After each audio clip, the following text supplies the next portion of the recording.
Hey there folks, welcome to Spectrum Policies, about music, movies, art, and culture.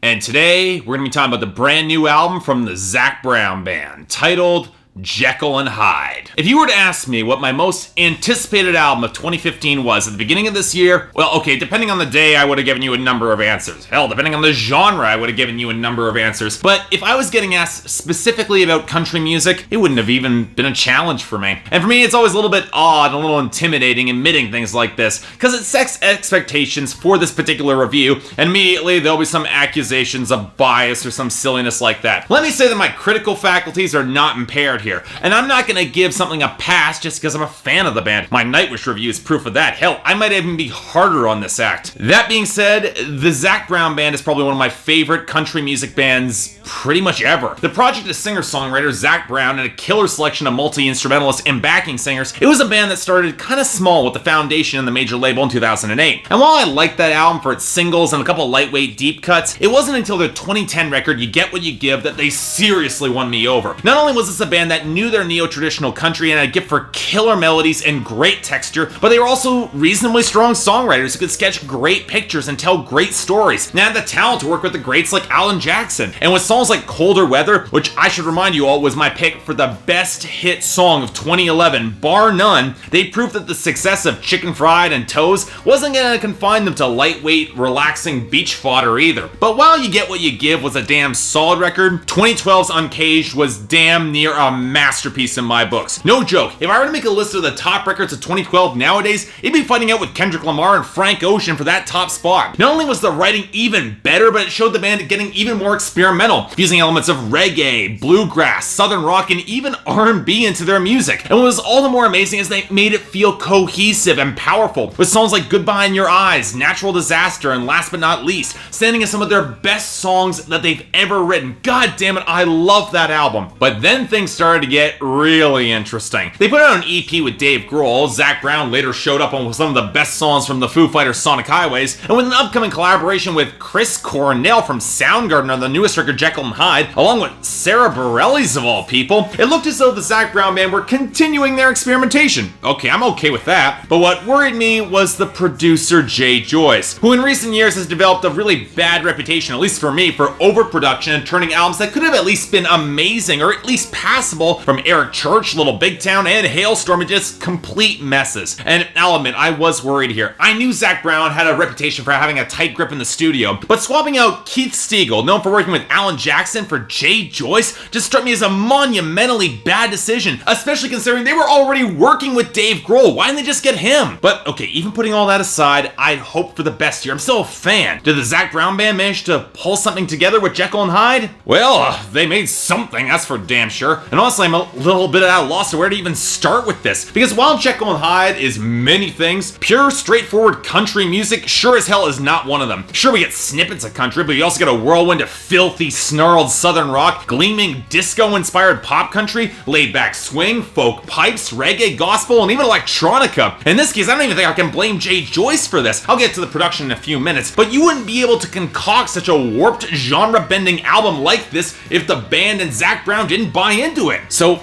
okay, is it any good? Well, pieces of it work, and let me stress this, they do work for what they're trying to do, even if it's not precisely country or pure country, but that's just it, it's pieces, because overall cohesion was pitched out the window with Jekyll Hyde. And as much as I loved certain moments of this album, as a whole, it doesn't really come together, I'm sorry. So okay, let's talk about the few elements that do feel consistent from previous records. And the biggest is the piece that always made the Zac Brown Band really stand out, really work for me. The vocal harmonies. Now, Zac Brown on his own is a potent singer who has tremendous emotive charisma and great vocal texture, and he pushes himself to the absolute limit on this record, I'll give him that. But what makes the Zac Brown Band stand out is the band themselves, pulling together huge, soaring choruses and trickier arrangements to drive a more organic, loud, soft dynamic that really works and emphasizes that intimacy while still having a lot of power. This record does something similar, with the biggest changes coming in the usage of more vocal production to add rougher edges or add more reverb, and honestly, honestly, it's a bit of a mixed blessing. I mean, sure, the gospel and the soul backing choruses were fantastic, almost inspired, but Zac Brown is plenty capable of conveying raw emotion without gritty filters or the hollow reverb that was used across most of Bittersweet. It's the same thing that Jay Joyce did on Wrecking Ball for Eric Church,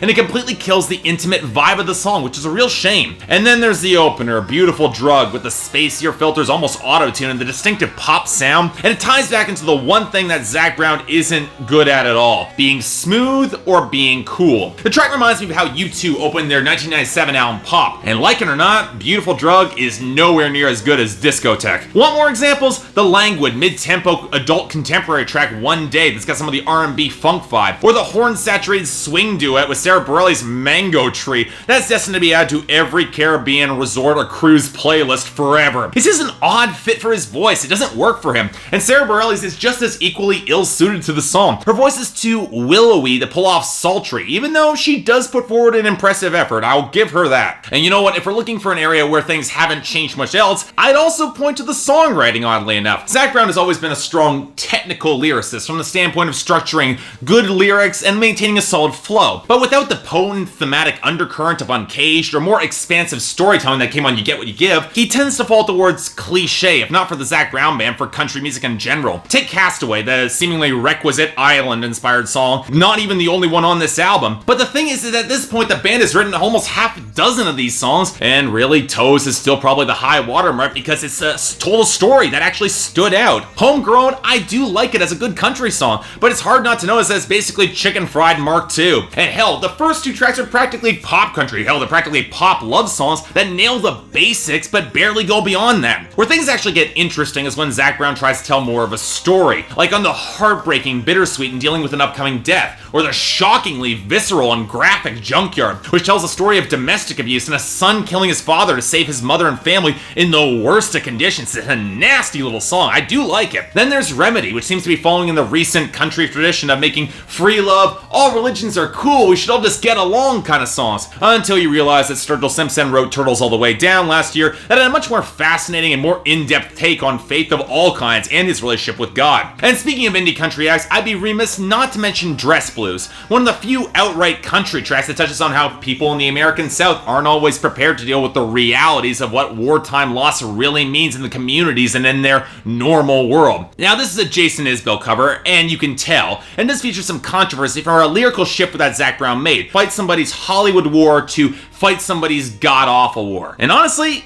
I think I might like this wording better, especially considering how much the song emphasizes faith everywhere in the song, and how much religion got dragged into the warlike rhetoric surrounding the War on Terror. This hits a little bit harder for me, kind of subverting some of that, even if I definitely prefer Isbell's more stripped-back arrangement than what Zac Brown puts forward here. Now, all these scattered songs don't really seem to have much of a thematic connection, and it's clear that the band knows this. The title, Jekyll and Hyde, of the record is a study in contrast, and they even go to address the choice directly in controversial directions on Heavy Is the Head, one of the more fascinating and abstract tracks that features some pretty damn solid symbolism, one of the better written songs on the album. But at this point, we can't stall any longer, we need to talk about the instrumentation and the production. And here's my first point.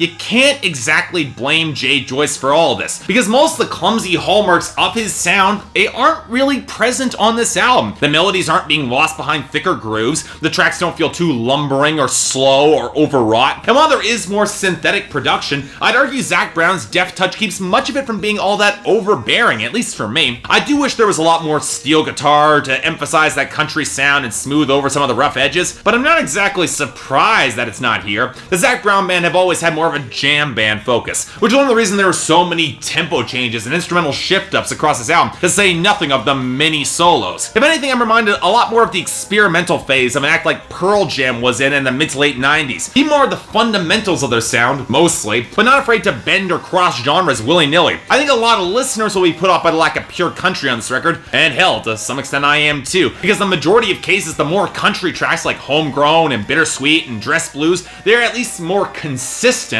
But if you're willing to accept that the Zac Brown Band is trying new sounds, if you're willing to accept that he's going to be working in these other genres, how well does he execute those songs within those genres? Honestly, I'd argue he kind of makes it work more often than they don't. There are drum machines and synthesizers to be sure, but the tones are lightweight enough that they never overtake the track, or especially when organic drums come in, they kind of fit. The vocal harmonies and fiddles and acoustic grooves do a lot to smooth over some of the rough or stuttered edges. Unless, of course, you want that edge like on Heavy as the Head or Junkyard, both of which are pretty damn solid and only really weakened by Joyce's layers on the vocals. And I wish Junkyard was a little bit stronger, just didn't have the greatest guitar tone for the solo that ended out the track. But beyond that, Lovin' You Easy, it's an outright retro disco tune, and while I wish the bass had a little bit more presence on the song, I'd argue the Zac Brown Band does this sound better than Maroon 5 has done in their past 2 albums. The introduction of bagpipes, fiddles, gospel vocals, and even African drums on Remedy fits together shockingly well. I really like that song. Hell, I wish the varied percussion came in earlier on the track to replace that opening beat stutter that kinda didn't work all that well. And then there's the real controversy with Tomorrow Never Comes, a song that wouldn't be out of place on Avicii's debut album, True. But in a hilarious twist,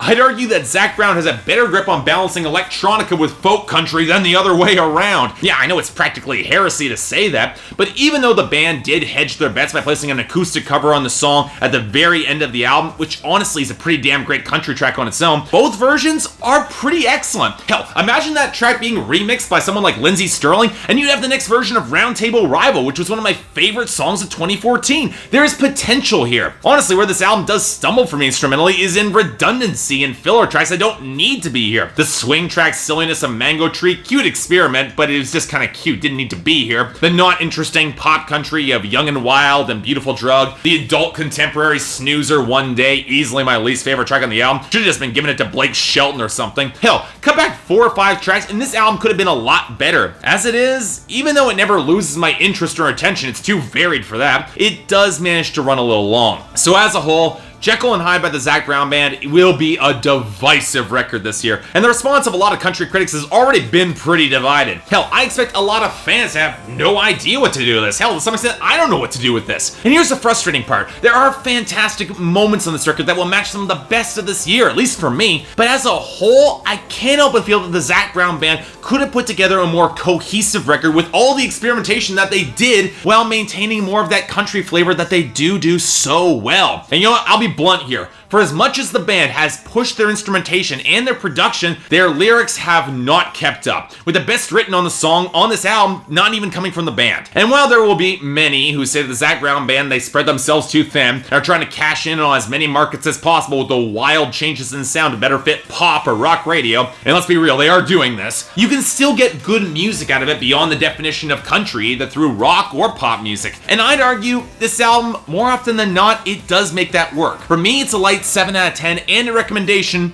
but a qualified one. It is a step down from Uncaged, and you get what you give. I will say that definitively. And if you go in expecting a cohesive, down-to-earth, straightforward country record, you're not gonna get that at all. But instead, you're gonna get a fascinating, more experimental record that does show Zac Brown shooting for whatever will really stick. Well, let's hope in the future he doesn't forget his country roots, and he amps up the storytelling next time around. There's room for improvement here, but as it is, you can check this out. So yeah, thanks a lot for watching. If you'd like to like and subscribe, I'd be more than grateful. I can't imagine how my opinion on this album was controversial, so yeah, like it or hate it, please put your comments in. I'd be curious to know what you thought about this record, because I predict a lot of people will have mixed opinions on it.